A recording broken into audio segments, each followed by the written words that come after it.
Hello दोस्तों, स्वागत है आप सभी का मेरे यूट्यूब चैनल पे।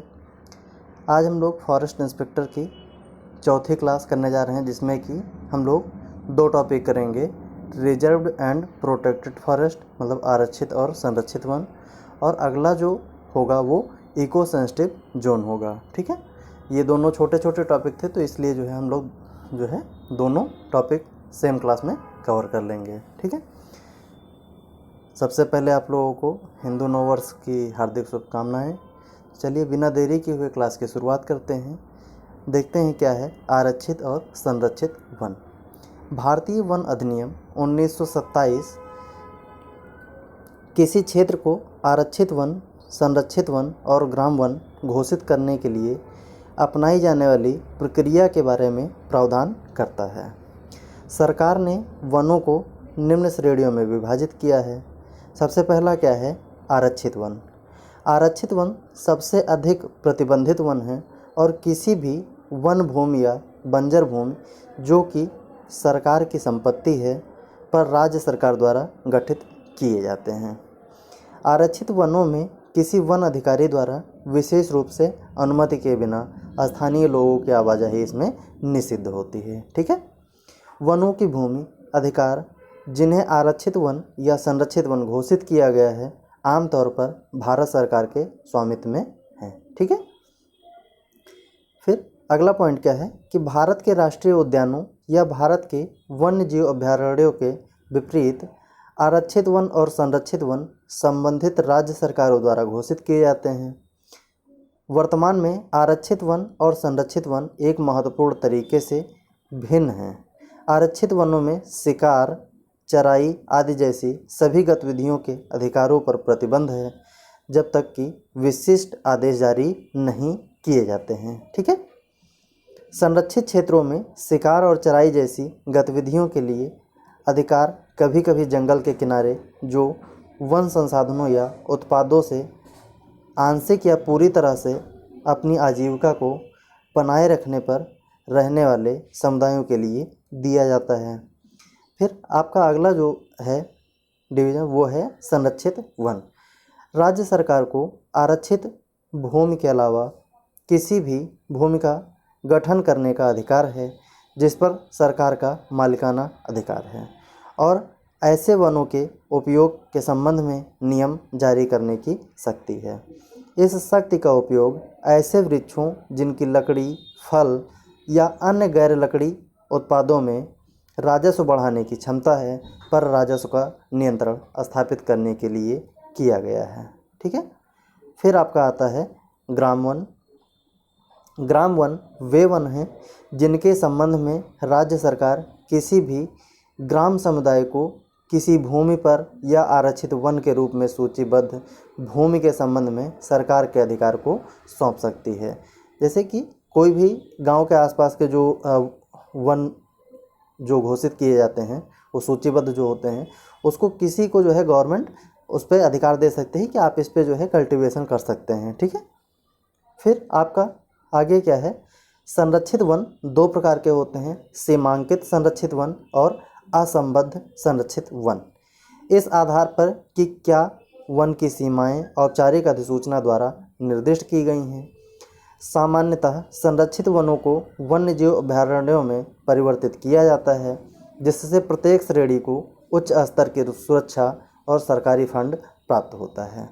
उदाहरण के लिए सरिस्का राष्ट्रीय उद्यान को वर्ष 1955 में एक आरक्षित वन घोषित किया गया था, जिसे 1958 में एक वन्य जीव अभयारण्य घोषित कर दिया गया तथा वर्ष 1978 में टाइगर रिजर्व इसको बनाया गया। ठीक है, फिर आगे क्या है कि सरिस्का 1992 में एक राष्ट्रीय उद्यान बन गया। हालांकि इसे राष्ट्रीय उद्यान घोषित करने के लिए प्राथमिक अधिसूचना थी।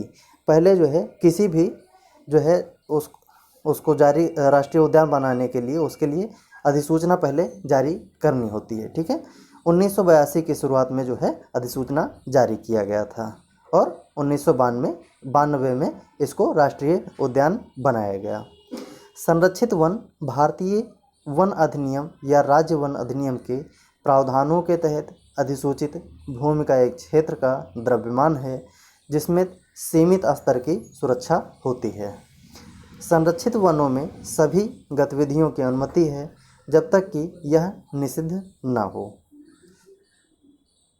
संरक्षित वन का एक क्षेत्र या ठीक है, ये 2 बार जो है टाइप हो गया है यहाँ पे। तो संरक्षित वन भूमि का एक क्षेत्र या द्रव्यमान है जो आरक्षित वन है और जिस पर सरकार के पास संपत्ति के अधिकार हैं, जिसे राज्य सरकार द्वारा भारतीय वन अधिनियम 1927 की धारा 29 के प्रावधानों के तहत घोषित किया गया है। वनों का वर्गीकरण। आइए हम लोग वनों का वर्गीकरण देख लेते हैं। तो वनों के वर्गीकरण निम्नलिखित आधार पर हैं। ठीक है, प्रशासन के आधार पर, इस आधार पर वनों को निम्न 3 वर्गों में विभाजित किया जाता है: सुरक्षित वन, संरक्षित वन और अवर्गीकृत वन। सबसे पहले देखते हैं कि सुरक्षित वन क्या है। इस प्रकार के वनों में आम आदमी का प्रवेश वर्जित रहता है, साथ साथ लकड़ी इकट्ठा करने और पशुचारण का भी वर्जन रहता है। इस तरह के वन सरकार के सीधे देखरेख में रहते हैं।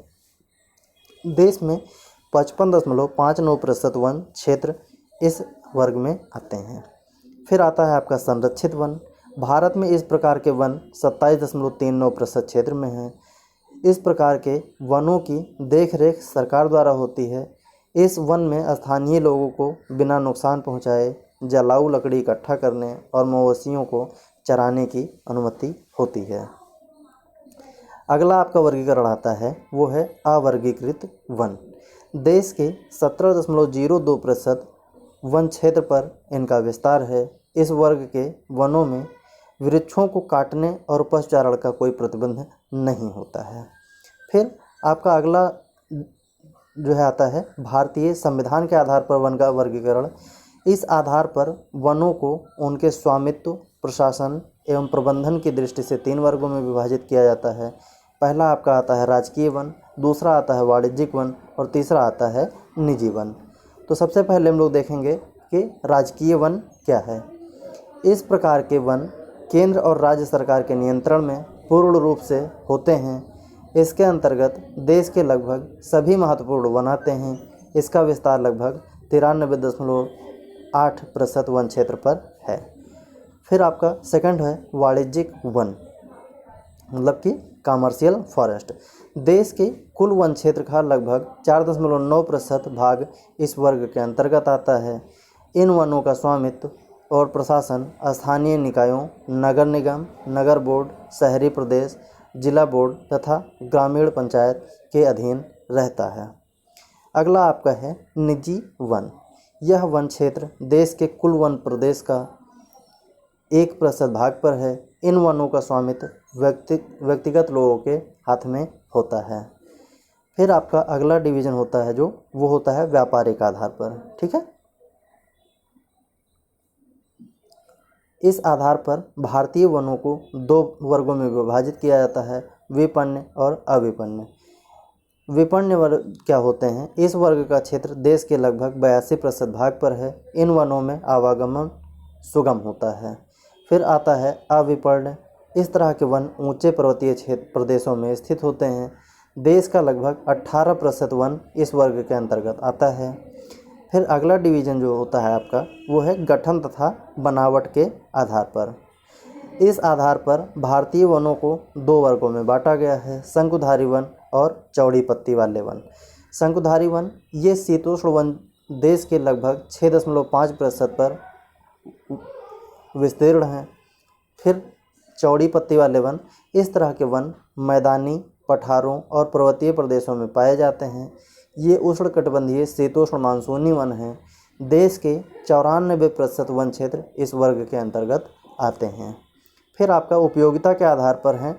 इसको भी 2 भागों में विभाजित किया गया है। एक है उपयोगी और दूसरा है संभाव्य उपयोगी, मतलब कि जो है इसको हम आगे उपयोग कर सकते हैं। ठीक है, तो उपयोगी वन देश के 58% वन इस वर्ग के अंतर्गत आते हैं और संभाव्य उपयोगी वन जो हैं वो 20% वन इस क्षेत्र के अंतर्गत आते हैं। फिर आपका आगे क्या है कि विभिन्न वन समूहों का वनावरण प्रतिशत। टोटल इसमें समूह वन में पहला क्या है, उष्णकटिबंधीय आर्द्र सदाबहार वन, ये 2.61% पर हैं। फिर सेकंड आता है उष्णकटिबंधीय अर्ध आर्द्र सदाबहार वन, ये आता है 9.27%।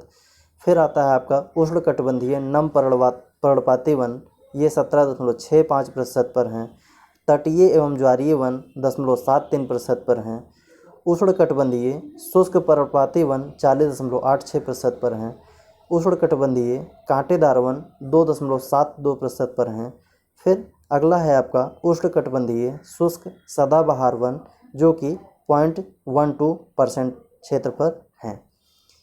आपका अगला समूह 8वां है उपोष्णकटिबंधीय चौड़ी पत्ती युक्त पर्वतीय वन, ये है 4.26%। फिर उपोष्णकटिबंधीय कोणधारी वन 2.36%। उपोष्णकटिबंधीय शुष्क सदाबहार वन 0.02%। आर्द्र समशीतोष्ण वन 2.66%। हिमालयी नम समशीतोष्ण वन 3.35%। हिमालयी शुष्क समशीतोष्ण वन 0.73%। और फिर अगला समूह है आपका उप अल्पाइन एवं अल्पाइन वन 0.47% पर है। और प्लांटेशन में जो आता है वो है 8.45%। ठीक है। फिर आपका अगला टॉपिक है इको सेंसिटिव जोन, यानी कि पारिस्थितिक संवेदनशील क्षेत्र, जो कि आपका टॉपिक नंबर 5 है। ठीक है। इसके बारे में देखते हैं। संरक्षित क्षेत्र जैसे राष्ट्रीय पार्क, वन्य जीव अभयारण्य के चारों ओर 10 किलोमीटर तक का अधिसूचित क्षेत्र पारिस्थितिक क्षेत्र के रूप में जाना जाता है। महत्वपूर्ण क्षेत्र होने की स्थिति में 10 किलोमीटर से भी अधिक क्षेत्र को पारिस्थितिक संवेदनशील क्षेत्र में शामिल किया जा सकता है। पर्यावरण संरक्षण अधिनियम 1986 के अंतर्गत संवेदनशील क्षेत्र घोषित किए जाते हैं। नवीनतम अधिसूचना में पार्क के इको सेंसिटिव जोन को घटाकर 169 वर्ग किलोमीटर कर दिया गया है। देख लेते हैं कि इको सेंसिटिव जोन क्या है। इको सेंसिटिव जोन या पारिस्थितिक रूप से संवेदनशील क्षेत्र पर्यावरण, वन और जलवायु परिवर्तन मंत्रालय, भारत सरकार द्वारा किसी संरक्षित क्षेत्र, राष्ट्रीय उद्यान और वन्य जीव अभयारण्य के आसपास के अधिसूचित क्षेत्र हैं। इको सेंसिटिव जोन में होने वाली गतिविधियां 1986 के पर्यावरण संरक्षण अधिनियम के तहत विनियमित होती हैं और ऐसे क्षेत्रों में प्रदूषणकारी उद्योग लगाने या खनन करने की अनुमति नहीं होती है। सामान्य सिद्धांतों के अनुसार इको सेंसिटिव जोन का विस्तार किसी संरक्षित क्षेत्र के आसपास 10 किलोमीटर तक के दायरे में हो सकता है, लेकिन संवेदनशील गलियारे, कनेक्टिविटी और पारिस्थितिक रूप से महत्वपूर्ण खंडों एवं प्राकृतिक संयोजन के लिए महत्वपूर्ण क्षेत्र होने की स्थिति में 10 किलोमीटर से भी अधिक क्षेत्र को इको सेंसिटिव जोन में शामिल किया जा सकता है। आगे है आपका कि राष्ट्रीय उद्यानों और वन्य जीव अभयारण्यों के आसपास इको सेंसिटिव जोन के लिए घोषित दिशा निर्देशों के तहत निषिद्ध उद्योगों को इन क्षेत्रों में काम करने की अनुमति नहीं है। कुछ गतिविधियों जैसे कि पेड़ गिराना, भूजल दोहन, होटल और रिसॉर्ट्स की स्थापना सहित प्राकृतिक जल संसाधनों का वाणिज्यिक उपयोग आदि को इन क्षेत्रों में नियंत्रित किया जाता है। मूल उद्देश्य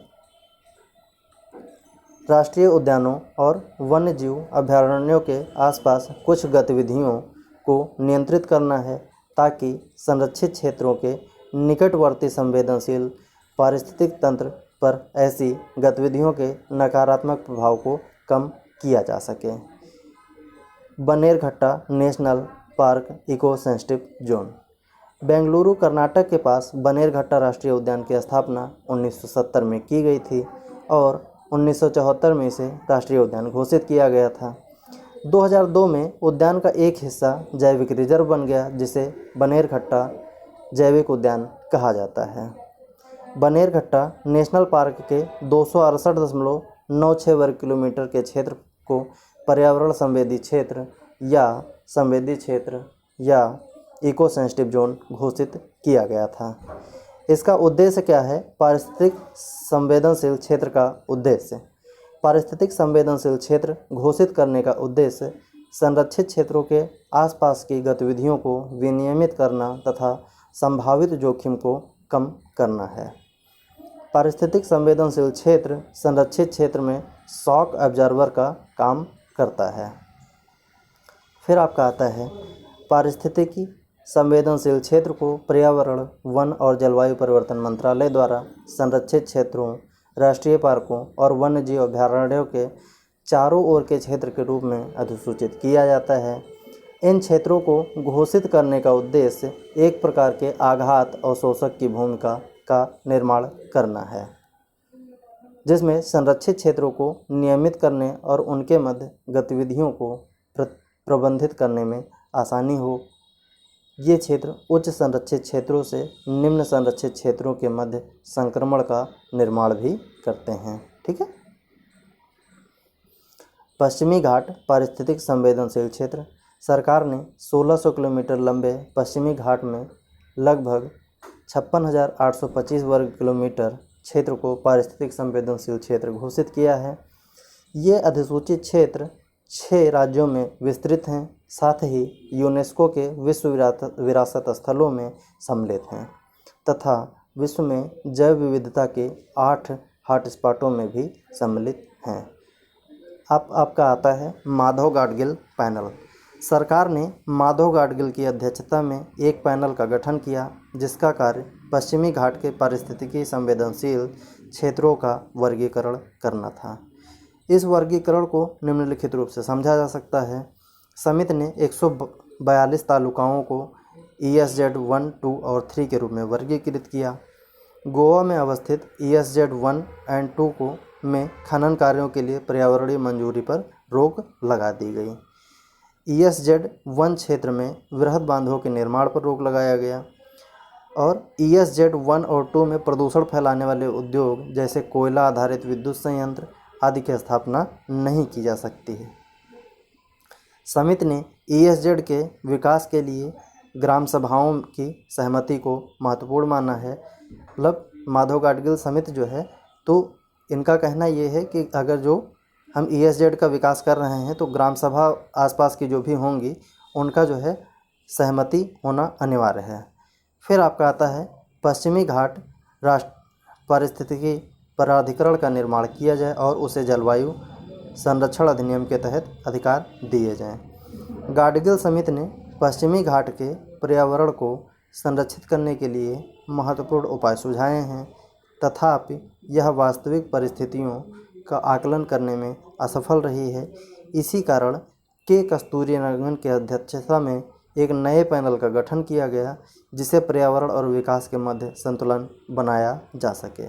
कस्तूरीरंगन समिति ने पश्चिमी घाट के केवल 37% क्षेत्र की ESZ घोषित करने की सिफारिश की है। ठीक है। तो चलिए, आज आपका जो है चौथा और पांचवा टॉपिक समाप्त होता है।